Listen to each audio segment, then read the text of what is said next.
We have been with these humans for nearly 100 planetary rotation. For 100 of these days of slowly moving from location to location. 100 days of hiding in holes, behind boulders, under trees, and sometimes up to my head spikes in mud. 100 days of searching, observing, moving every few days. Every time we find our enemy, I ready my weapons and start my war chant, just for the humans to stop me, using a visual cue, sometimes giving me a hard enough hit for me to notice, and in some cases, jumping on one of us and putting its dirty, hairless paw on my jowls, always with a look of anger and fear, but each time to tell us to be quiet. Humans are so quiet. Even when we move, the humans insist that we make no noise. This gets difficult as the two moons align and it becomes, well, the call reaches out to us. This call is primal for all the fauna on this world, to include our enemy. They all call to the moons, except for the humans. They seem a bit more anxious than usual during the alignment of the moons. However, they still remain silent. When in a static position, the humans are not only silent, but they're still. For hours and even days, they barely move.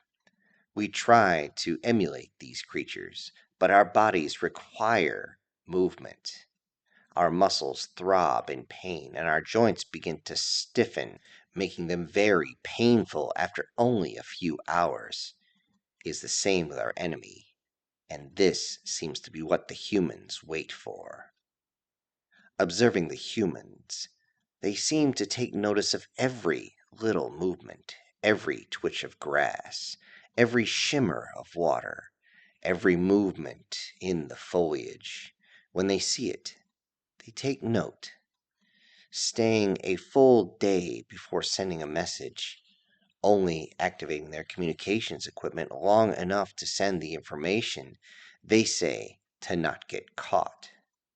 We look at each other confused, but so far it's worked. This is usually followed by artillery and airstrikes soon after they make the call, and that is when humans would move. They would do a strange ritual called a fist bump and have a strange predatory grin showing across with their teeth. Knowing that more enemy have just been sent to the other side of creation seems to bring them a little bit of pleasure. Can't say that I have not joined them in this. When the humans begin to move, it's always after the star has gone past the horizon and not before. It is then that I am thankful that my species has excellent night vision. Humans are reliant on technology for this, and yet it doesn't seem to hamper them. In fact, they can see some things better than us, yet we retain our peripheral vision. Working together, with our combined visual acuities and my species' heightened sense of smell and hearing, we always make it to our next location without issues. The entire time, the humans are insisting on using hand signals. Our limbs are not the same, yet similar enough that we can communicate in this way. Good thing, too. We found ourselves one night in the middle of a nest. A nest is what we call it, being a term for a static enemy defense. In this case, it was enemy patrol sleeping in that strange circle formation with their leaders in the center. At first, I wanted to growl in anger, and then a human hen swiftly grabbed my jowls. He turned my head towards his in swift motion, and with wide eyes, he silently turned his head left and right. Just the look in his eyes made me shudder. He motioned for me to look down, and my blood ran cold, realizing that I was almost on top of one of the enemy. so close that now that I wasn't moving, I could feel the enemy's breath on my paw. The human used his hands to say something to the others I did not understand, and the other humans all seemed to move up to us. He motioned for me to stay perfectly still with that strange, what they said, fist in the face. Didn't strike me, but it was right there. He couldn't miss it. I watched as the humans began to retrieve strange items from their kit. I wondered what they would do with these strange sharp pieces of metal. Surely they couldn't stay silent using those. Well, I was wrong. With a swift motion, the humans would shove these pieces of metal through the enemy, piercing the lungs, stopping them from screaming as they twist the blade, filling the lungs with blood, and they would slowly drift away. Or they would drive the metal through the necks before going into a sawing motion as it tore the entire throat open, each time covering the mandibles to keep the enemy quiet. It was quite the show. Yet that was not the only trick they had. A few humans had a strange piece of wire with handles on it. If they could get it around the neck of the enemy, they would pull hard and fast, hard enough that the wire would sink into the neck so far and so quick that only the spine kept the head attached to the body. No need to cover the mandibles when using that, as the cords were all severed. Yet each of these were quite messy. It was still silent. They methodically worked around until they found the leaders. With the same brutal efficiency, they ended the leaders and did something strange. They pulled out one of their strange death orbs and put it underneath one of the leaders, and then seemed to pull something away. They only left 2 of the enemy alive. We wondered why they left any, but they just said we had to go. We walked away, silent, into the night. The humans called this disappearing like a fart in the wind, or silent but deadly fighting. They always seemed to have a strange sound after that, which was similar to yet they tried to cover it up. After seeing the humans kill so many in near silence, I wondered if they needed us at all. Early in the morning, we looked out at a massive enemy that occupied the valley. The number was absolutely impressive. Wondering if the humans will just call in a strike, I suddenly noticed the defensive vehicles. These are used to protect from artillery and airstrikes, and they do a very, very good job of it. Just then, a strange muffled explosion happened in the distance, and the humans once again grinned and bumped their hands together. I realized that their trap had worked. The human with the comms device called for a fire mission on delay. I wasn't sure what they were doing, but the defensive vehicles were operational. I wasn't sure what they were doing until I realized that wasn't for the main force. The artillery landed about 2 minutes later, where the unfortunate group was last night.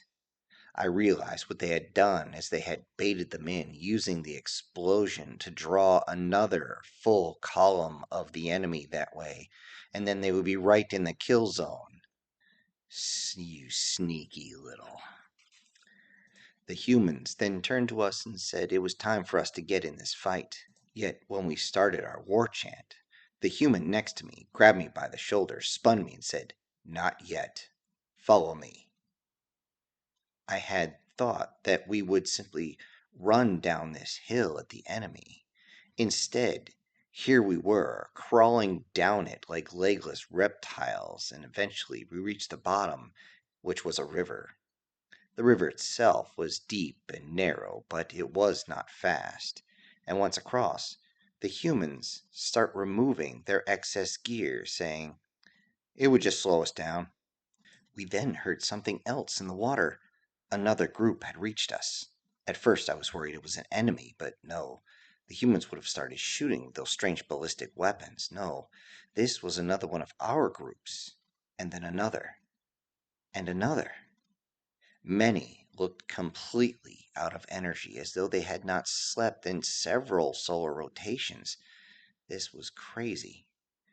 We all began to move into position as we stripped down to just our basic gear, only what to fight with. And near the end of concealment, we waited. The humans had already set a time and even synchronized their timepieces. I had time to wait, so I grabbed something out of my kit and ate as I waited. This waiting is driving me insane. I was no longer worried, as the humans seemed to be very stand-off in their approach to warfare. I figured they would just shoot the vehicles and wait for the airstrike. Oh, no, I was wrong. I didn't even need to know that the time was getting close, as the humans start getting restless. I've seen this before, which made us all take notice. I asked the human next to me, "What's wrong?" And he responded, "You know how we say it's time for you to be quiet, you need to stay quiet?" "Yes." "Well, just remember, once things go loud, then be loud."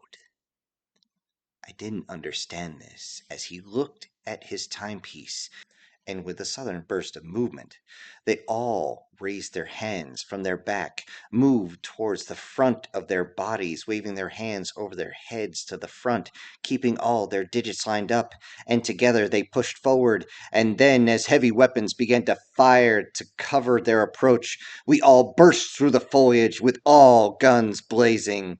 As the enemy was in disarray, I began to use my own plasma puckle gun to take one down. The air was full of the sounds of weapons fire, explosions, screaming, the sheer chaos of it all. After so long of only hearing the humans whisper, hearing the screams and rage and hate coming from them was unsettling but motivating at the same time. It was at this moment I understood why we had been assigned with the humans. They wanted their allies to see what they were underneath their friendly veneer. Yet, outnumbered, the humans charged, unflinching, unrelenting. In that moment, I no longer cared about my war chant, as I saw a human friend go into enemy fire. And as he took down another one of the enemies, he ran out of ammunition in his weapon, and then used the pointed piece of metal at the end of it to pierce the enemy over and over again, screaming obscenities the entire time as he drove it down into the enemy's face, neck, and chest. Finally, the enemy would feel the rage too. After losing so many of my own, these soulless creatures, I wasn't going to let them go quick and quiet like they had gone last night. I was going to make this mean and nasty, my kind of kill. And when their eyes go dead, the hell I send them to will feel like heaven after what I've done to them. Several times the humans saved me as I drove my claws into the enemy, turning their innards apart as I screamed at it. Yet they clearly were able to take out even more than I could possibly. Seeing them slaughter so many, so fast, so viciously, so efficiently, all while shooting, running, stabbing, and cursing, I came to an important conclusion. When humans are quiet, you should be cautious. When humans are loud, you should be terrified.